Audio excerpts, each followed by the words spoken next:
ಎಲ್ರಿಗೂ ನಮಸ್ಕಾರ. ನಾನು ಸೀತಾ. ನನ್ನ ಚಾನಲಿಗೆ ಸುಸ್ವಾಗತ. ಇವತ್ತು ನಾನು ಕಲಸಿದ ಅವಲಕ್ಕಿಯನ್ನು ಮಾಡೋದು ಹೇಳಿಕೊಡ್ತೇನೆ. ನೋಡಿ, ನಾನಿವತ್ತು ಹೊಸ ವಿಧಾನದಲ್ಲಿ ಮಾಡ್ತಾಯಿದ್ದೇನೆ. ಸೌತೆಕಾಯಿ, ಈರುಳ್ಳಿ, ಹಸಿಮೆಣಸು, ಕೊತ್ತಂಬರಿ ಸೊಪ್ಪು, ಬೇವಿನ ಸೊಪ್ಪು ಮತ್ತು ತೆಂಗಿನ ತುರಿ ಮತ್ತು ಅವಲಕ್ಕಿ ಇಷ್ಟು ಸಾಮಾನನ್ನು ತಗೊಂಡು ಕಲಸಿದ ಅವಲಕ್ಕಿನ ಹೇಗೆ ಮಾಡೋದು ಅಂತ ತೋರಿಸ್ಕೊಡ್ತೀನಿ. ನೋಡಿ, ನಾನೆಲ್ಲ ಬೇಕಾಗೋ ಸಾಮಗ್ರಿಗಳನ್ನು ರೆಡಿ ಮಾಡ್ಕೊಂಡಿದ್ದೀನಿ. ಹಾಗೆ ಒಂದು ಒಗ್ಗರಣೆಯನ್ನು ರೆಡಿ ಮಾಡ್ಕೊಳ್ಬೇಕು. ನೀವು ತುಪ್ಪ ತಗೊಳ್ಳಿ ಅಥವಾ ತೆಂಗಿನೆಣ್ಣೆ ತಗೊಳ್ಳಿ, ಯಾವುದೂ ತಗೋಬೋದು.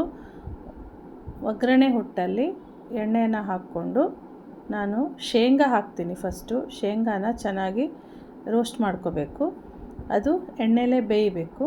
ನೋಡಿ, ಒಗ್ಗರಣೆಗೆ ನೀವು ಶೇಂಗಾ, ಉದ್ದಿನಬೇಳೆ, ಕಡಲೆಬೇಳೆ, ಕೆಂಪು ಮೆಣಸು, ಇಂಗು ಮತ್ತು ಸಾಸಿವೆ, ಜೀರಿಗೆ, ನಿಮಗೇನು ಇಷ್ಟ ಆಗುತ್ತೆ ಒಗ್ಗರಣೆಗೆ ಅದನ್ನು ನೀವು ಸೇರಿಸ್ಕೋಬೋದು.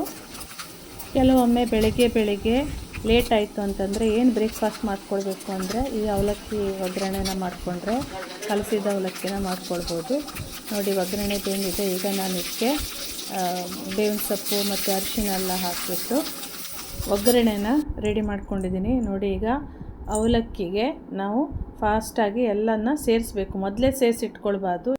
ಯಾವಾಗ ನಾವು ಸರ್ವ್ ಮಾಡ್ತೀವಿ ಅದೇ ಟೈಮಿಗೆ ನಾವು ಬೇಗ ಎಲ್ಲ ಸೇರಿಸ್ಕೊಂಡು ಒಗ್ಗರಣೆನೂ ಹಾಕಿಬಿಟ್ಟು ಚೆನ್ನಾಗಿ ಕಲಿಸ್ಬೇಕು. ಮೊದಲೇ ಸೇರಿಸ್ಕೊಂಡ್ರೆ ಸೌತೆಕಾಯಲ್ಲಿ ನೀರಿರೋದ್ರಿಂದ ತುಂಬ ಮೆತ್ತಗಾಗಿಬಿಡತ್ತೆ. ಹಾಗಾಗಿ ಅದ್ರ ಟೇಸ್ಟ್ ಚೇಂಜ್ ಆಗಿಬಿಡುತ್ತೆ. ಸೊ ಹಾಗಾಗಿ ಆಗಿಂದಾಗ ಸರ್ವ್ ಮಾಡಿಬಿಡಬೇಕು ಕಲಸಿದ ಕೂಡಲೇ. ಈಗ ಇದಕ್ಕೆ ಉಪ್ಪು, ಸಕ್ಕರೆ ಎಲ್ಲ ಹಾಕಿಬಿಟ್ಟು ಚೆನ್ನಾಗಿ ಕಲಿಸ್ಕೋಬೇಕು. ತೆಂಗಿನ ತುರಿನೂ ಸೇರಿಸ್ಕೋಬೇಕು.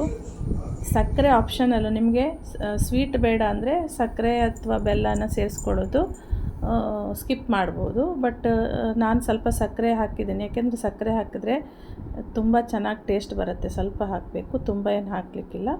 ಈಗ ನೋಡಿ, ಚೆನ್ನಾಗಿ ಕಲಿಸ್ಬೇಕು. ಸೌತೆಕಾಯಲ್ಲಿ ನೀರಿರುತ್ತಲ್ವ, ಸೊ ಹಾಗಾಗಿ ಅದು ತುಂಬ ಚೆನ್ನಾಗಿ ಮಿಕ್ಸ್ ಆಗ್ತದೆ. ನೀವು ಕಲಸಿದ ಕೂಡಲೇ ಹಾಗೆ ಸರ್ವ್ ಮಾಡಿ ತಿಂದುಬಿಡಬೇಕು. ಇಲ್ಲಾಂದರೆ ತುಂಬ ಮೆತ್ತಗಾಗಿ ಅದರ ಟೇಸ್ಟ್ ಚೇಂಜ್ ಆಗೋ ಪಾಸಿಬಿಲಿಟೀಸ್ ಇರುತ್ತೆ. ನೋಡಿ, ಅವಲಕ್ಕಿ ರೆಡಿಯಾಗಿದೆ. ಕಲಸಿದ ಅವಲಕ್ಕಿ. ಇದು ಒಗ್ಗರಣೆ ಅವಲಕ್ಕಿ ಥರನೇ ಕಾಣಿಸ್ತಾ ಇದೆ ಅಲ್ವಾ? ನೋಡಿ, ಈಗ ಪ್ಲೇಟಿಗೆ ಹಾಕ್ತಾಯಿದ್ದೀನಿ. ಅವಲಕ್ಕಿ ನೋಡಿ ಎಷ್ಟು ಚೆನ್ನಾಗಿ ಬಂದಿದೆ ಅಂತ. ರುಚಿ ಕೂಡ ತುಂಬ ಚೆನ್ನಾಗಿತ್ತು. ನೀವು ಮಾಡ್ಕೊಂಡು ನೋಡಿ. ಟೇಸ್ಟ್ ಹೇಗಿತ್ತು ಅಂತ ಕಮೆಂಟ್ ಮಾಡಿ. ನಿಮಗೆ ವಿಡಿಯೋ ಇಷ್ಟ ಆದರೆ ಲೈಕ್ ಮಾಡಿ, ಶೇರ್ ಮಾಡಿ, ಸಬ್ಸ್ಕ್ರೈಬ್ ಮಾಡಿ. ವಿಡಿಯೋ ನೋಡಿದ್ದಕ್ಕೆ ತುಂಬ ಧನ್ಯವಾದಗಳು. ಬಾಯ್, ಟೇಕ್ ಕೇರ್.